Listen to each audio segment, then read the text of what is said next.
السلام عليكم حبيباتي متتبعاتي. اليوم عندنا الكعكات، راح نديروا طلبيه لعقيقه ولد يطبى في عز والديه ان شاء الله. عندنا هذه الكعكات واش يحبوا. عندي لوز هاوليك، نحطه في الفرن يدفى برك يسخن باش نقدر نرحيه، ماشي حتى يحمر بزاف. عندي لهنايا 3 كيلات فرينه بما يعادل كيلو راح تعطيك 50 حبه، وانتيا وين بغيتي تزيدي راك تضاعفي الكميه، بصح ما ننصحش البنات المبتدئات تبدا ساعه ب50. الكيلو هذاك تحطيه في ان بول ولا صحنه، ديري قياس باللي درتي 3 كيلات تاع فرينه. من بعد واش نحبوا في 3 كيلات هذيك، نحبوا نصف الكيله نتاعهم اللي هي نتاع السمن، ماشي الزبده البنات، السمن اي نوع تحبي السمن. راح نديرو نصف الكيله نتاع الفرينه، ونجملو نص كيله ما زهر ونخلطها بالحليب. قلنا 3 كيلات فرينه ونديرو نصف الكيله سمن، يعني كيلو فرينه نديرو له 500 غرام تاع سمن. قلنا نديرو 500 غرام ونضيفو ملعقه، راح توصل لنا 550 الى 600. اللي ما عندهاش الميزان قلنا دير هذيك الفرينه في اون بول، تقيس 3 كيلات تاع فرينه ودير كيله وحده زايده مغرف تاع سمن. هاي ليك بسم الله. السمن هاكي تشوفي درتو بلا ما نذوبو هكا، بعد وراح نبسس. راني درت بالسمنه البنات، الباطه راني كيلت بها برك. لهنا راح نلوح ملعقه تاع لافاني، نلوح قرصه ملح باش ما تجيش العجينه تاعي صامته وما تتقطعليش، ونبدا نخلط الكل حتى تتبسس الفرينه هذيك تاعي. هاي ليك بعد ما دخلنا هذاك السمن مليح في الفرينه، ها اللي راح نخدمو غربيه، ها تتاكدي مليح واش راح ديري. قلنا الا عندك الحليب ديري الحليب، ما عندكش ديريه ما. لهنا درنا 3 كيلات فرينه بكيله تاع السمن زايده مغرف، نديرو كيله ناقصه اصبع حليب مخلطه بماء الزهر. انا لهنا راني درت الحليب اكثر من ماء الزهر، خاطر الماء الزهر تاعي مقطر راح نكه به برك. قلنا 3 كيلات فرينه بكيله سمن، ونجمعوا بكيله الا ربع الا اصبع نتاع ماء ممزوج بماء زهر ولا حليب. البنات غير برؤوس الاصابع تتلملك، ما تعجنيش، هاي مش بقلاوه، تلمي برك باش تجيك طريه ويجيك كاطو يتفتت، ماهوش ما بغيناش حنا عجينه البقلاوه. هاي ليك شوفي كي ديري هيك ما تتحلش العجينه تاعك، ما تتفيزرش كيما نقولوا حنا، ما ديرش تشققات، العجينه تاعك راهي ناجحه. كيما قلت لك كي تحلي العجينه ولا ديرها كوريه راح تشوفي بلي العجينه تاعك متماسكه، تخليها على جنب ترتاح وترجعي للحشوه. اللوز تاعنا بعد ما قلنا سخناه مليح، ما خليناهش يحمر بزاف، رحيناه رقيق جدا هاوليك بهذه الطريقه. الان واش راح نديرو، قلنا كيلو فرينه راح يهزلك رطل نتاع المكسرات سواء كاوكاو ولا لوز. الكاوكاو الا درتي ديري 500 غرام قد اللوز، الا درتي ديري 600، خاطر ما الكاوكاو راح يتنفخ في الحبه واللوز ماهوش راح يتنفخ في الحبه. الان واش راح ندير هنايا، راح هنايا كيلت 600. قلنا اللي ما عندهاش الميزان كيلو فرينه دير له رطل نتاع كاوكاو، ولا راح دير اللوز دير 600 نتاع لوز. الكاوكاو الا درتيه نكهي بعطر اللوز الحلو، واللوز هاوليك ما عندك ما تعطري. هذاك اللوز تاعنا كيلته جاني 3 كيلات، راح ندير له كيله الا ناقصه صبع سكر، 3 كيلات لوز بكيله ناقصه صبع تاع السكر العادي. قلنا ولا درتيه كاوكاو نفس الشيء السكر، وشي زيدي لوزاز تاع تاع السيترون تاع الليمون، مبشور الليمون، وتزيدي نكهه اللوز الحلو، ونضيفوا مغرف تاع سمن باش تجي العجينه تاعنا طريه لداخل. والان راح نجمع بماء الزهر. لهنايا راح نجمعوه حتى نديرو كوريه يعني، ولا نديرو حربوش اللي راح نقدروا نحطوه في العجينه، ما نديروهاش ناشفه كيما نبخوه برك بربوشه كيما نديرو للبقلاوه.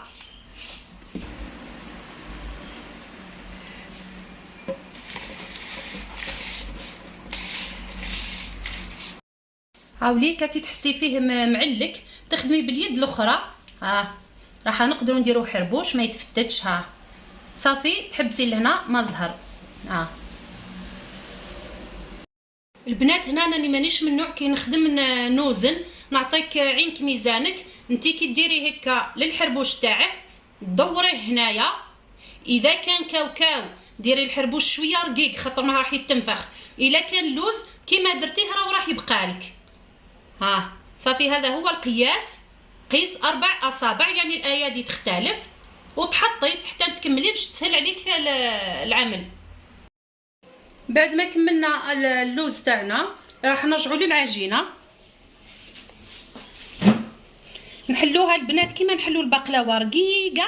خلاص انا قلت لكم انا ما ندير ميزان ما ندير القياس، بصح نعطيك طريقه باذن الله راح تكون سهله. هاي ليك البنات راني حليتها رقيقه كيما نحلو البقلاوه يعني حتى تبان طاوله العمل تاعك. واش راح ديري؟ راح ديري العرض 10 لهنا باش نحيو الزايد. لهنا راح ندير العرض 10 والطول راح نقص نرولي كي نرولي 3 خطرات 4 باش تجيني مورقه مليح. نحبس. حابه تخدمي بورقه لا علينا. البنات قلنا العجينه 10 سنتيم، الطول خليه على روحه. كي ترولي 3 خطرات الى 4 لازم ترققي خلاصه باش ما تقعدلكش العجينه نصف. وهذا الكاوكاو او اللوز نتاعك اللي درتيه حربوش، قلنا الكاوكاو ترققيه خلاص راه تنفخ لك الحبه. اللوز ديريه كيما درتيه راح يبقى لك. ديري تخلي سنتيم من سنتيم من، يعني راح يكون الحربوش تاعنا الطول تاعو 8.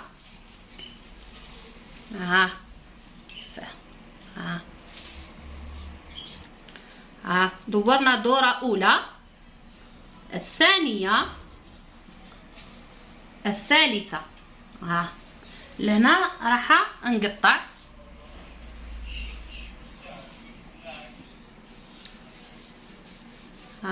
هكا باش يلصق هذاك اللوز في العجينة. نعطيولو لافور، ما نخليوش جهة خشينة على جهة، وهذا دائما يكون هو لتحت. منا يكون عندنا فراغ ومنا يكون عندنا فراغ. البنات لهنا راح توصلك حتى ل 14 سنتيم، يعني كي تبقاي ديري هكا. هاي ليك. الان واش راح ندير؟ لهنا واش راح ندير؟ راح ندير ثقب باش نلوح فيه هذا الجهه اللي من هنايا. الحبه الاولى والثانيه راح تجيك شوي صعيبه، من بعد تخرجي على الخدمه. راهو عجين كيما درتيلو يمشي، وحاولي انك ترقي هذيك البلاصه باش ما تكونلكش عجين وما طيبش.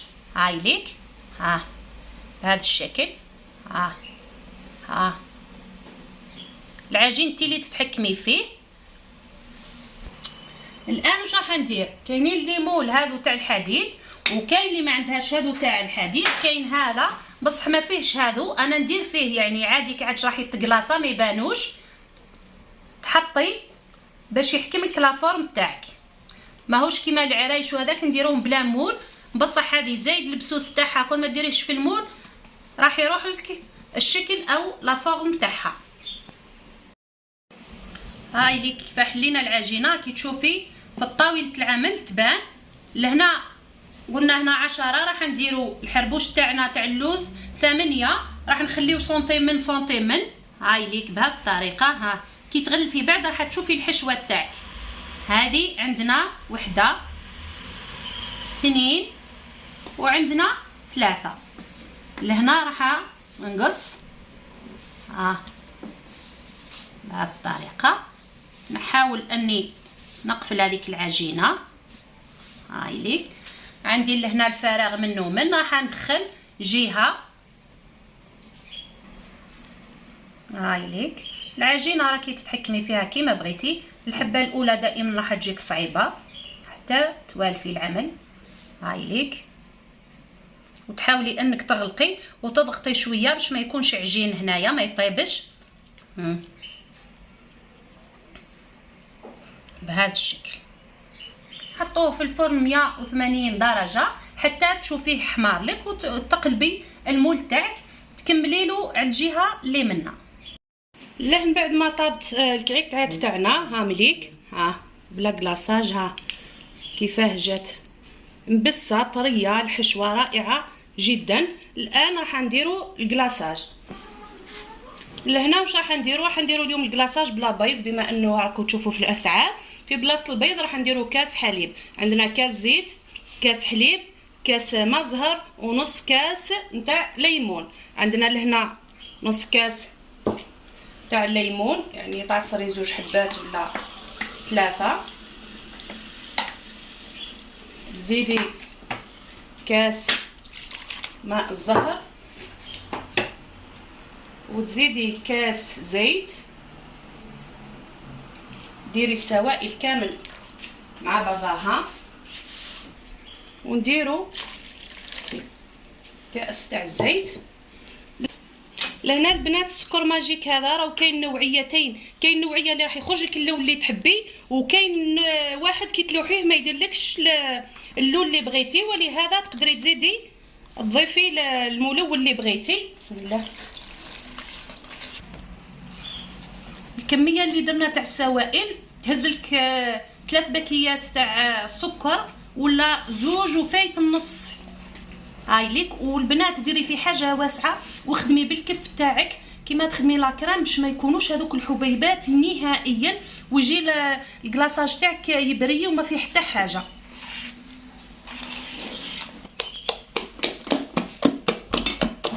هاي ليك البنات لهنايا كي تشوفيه ثقال تبداي تجربي بالحبه. الا طاح لك كامل زيدي السكر. الا تغطات الحبه تاعك صايي ما تزيديش السكر. هاي البنات كي تجربيه هكا تلقايها ما هبطتش كامل باللي راهي ناجحه تاعك. حطي كيس فوق الصينيه اللي راح تحطي فيها حتى تكملي كل الكميه اللي عندك. البنات راهي كيما درنا له الطليه. الا شتي الطليه تاعك جاتك خفيفه تقدري تخليه حتى يشيح وتعاودي لا دوزيام كوش. الا شتيه كيما بغيتي نتيا فرات.